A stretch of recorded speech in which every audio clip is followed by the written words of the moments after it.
ay rated SPG. Striktong patnubay at gabay ng magulang ang kailangan. Maaaring may masiselang tema, lengguwahe, karahasan, sexual, horror o droga na hindi angkop sa mga bata.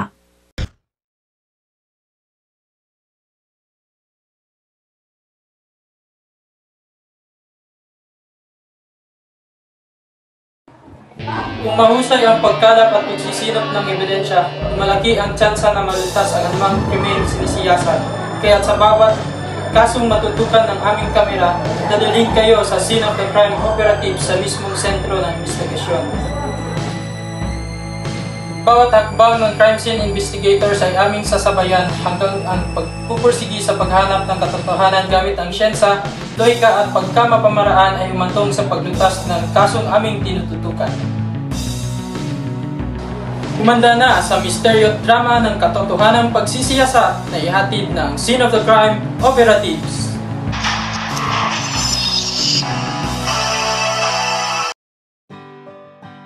Taos-pusong pag-ibig, karugtong ay sumpaang panghabang buhay.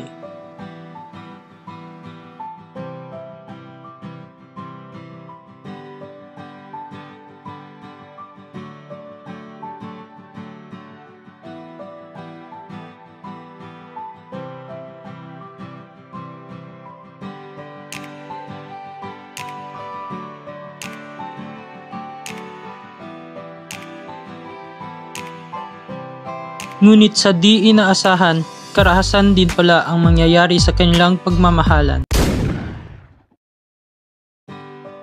Taong 2022, sa eskwelahan sa lungsod ng Panglao, unang nagtagpo sina Ira Sales at Joshua Labarias.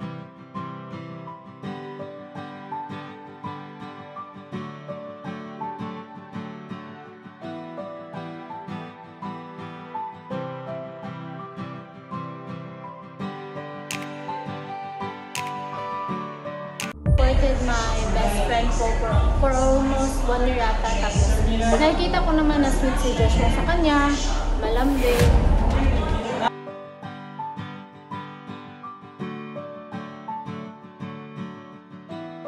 Ang pagmamahalan nina Ira at Joshua ay hindi nila inilihim sa kanilang pamilya.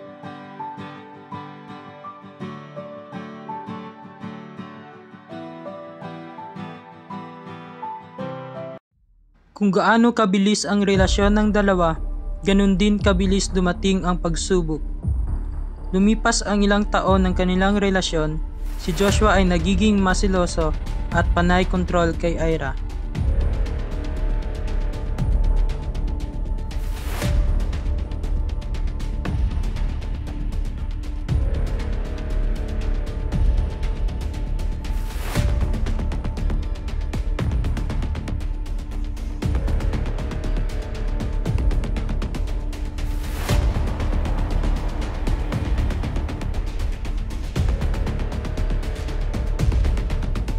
Hanggang sa napagkasunduan nilang maging magkaklase para sa ikakapanatag ng lalaki.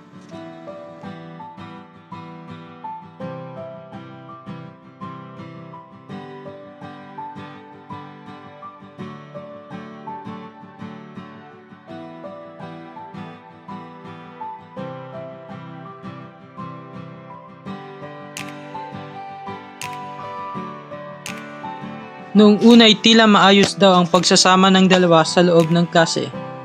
Sa katunayan nga'y nagtutulungan sila sa mga proyekto at performances sa school.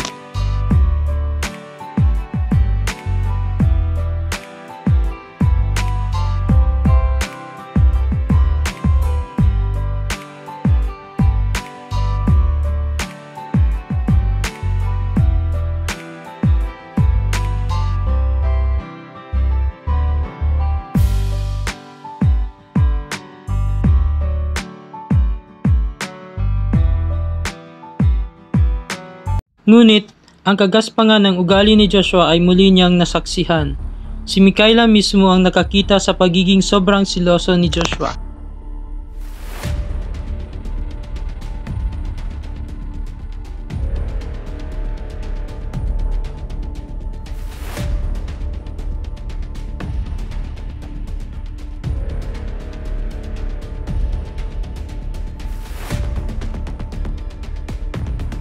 Nakikita ko po si Ira na pumapasok ng school, may kasama siya sa mga baso.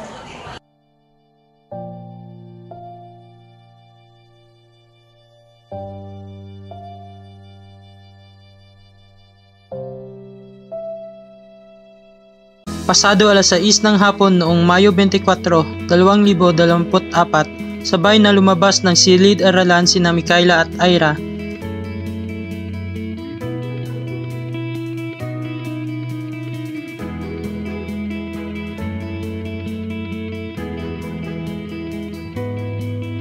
Ngunit nagpaalam itong humiwalay muna.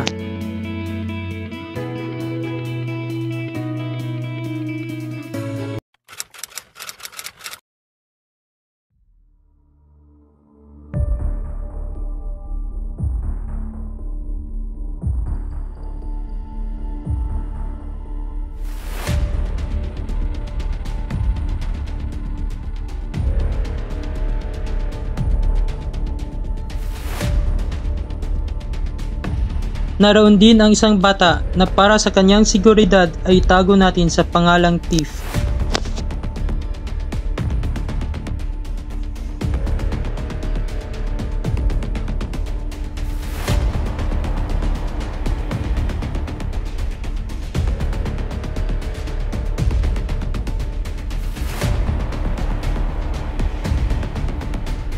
Nasa-cellphone po ako, then I saw her walking towards to him.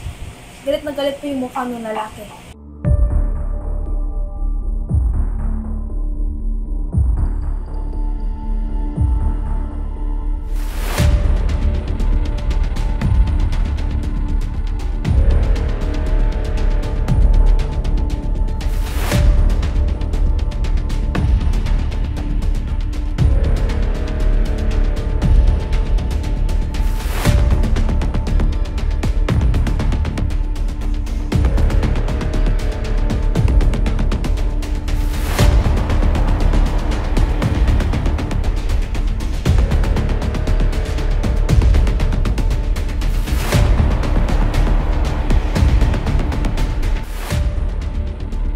Tumalikod at nagsimulang lumakad ng mabilis si Ira paalis sa lugar. Ngunit sinundan naman ito ng lalaki hanggang sa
In this part, the presentation will discuss about the procedures of crime scene processing.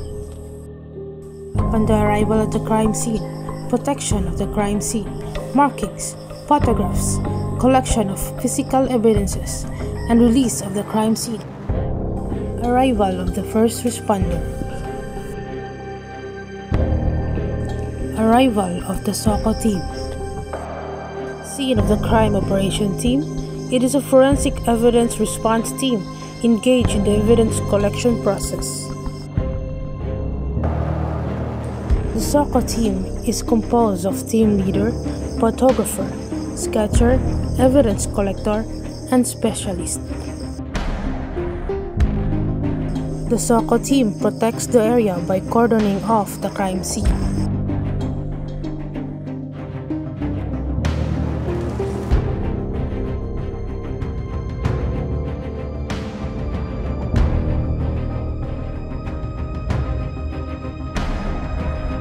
The crime scene photographer photographs the whole crime scene and the physical evidence they have found in general view, mid-range view, and close-up view.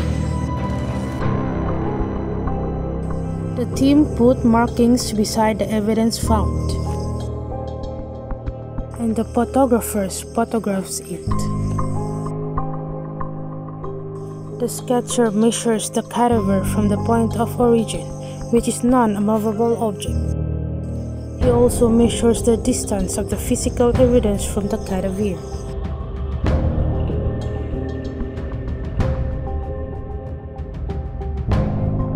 The sketcher is also responsible to sketch the rough sketch of the crime scene.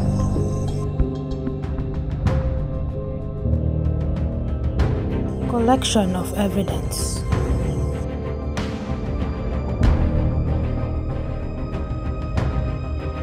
The evidence collector turns over the pieces of evidence. Si Ira Sales, 18 anyos, patay dahil sa isang tama ng bala sa likod. Dahil dito, wala naging suspect sa krimen kundi si Joshua Labarias na kanyang kasintahan. Di kalaunay sumuko ang suspect at nasalang sa matinding interogasyon.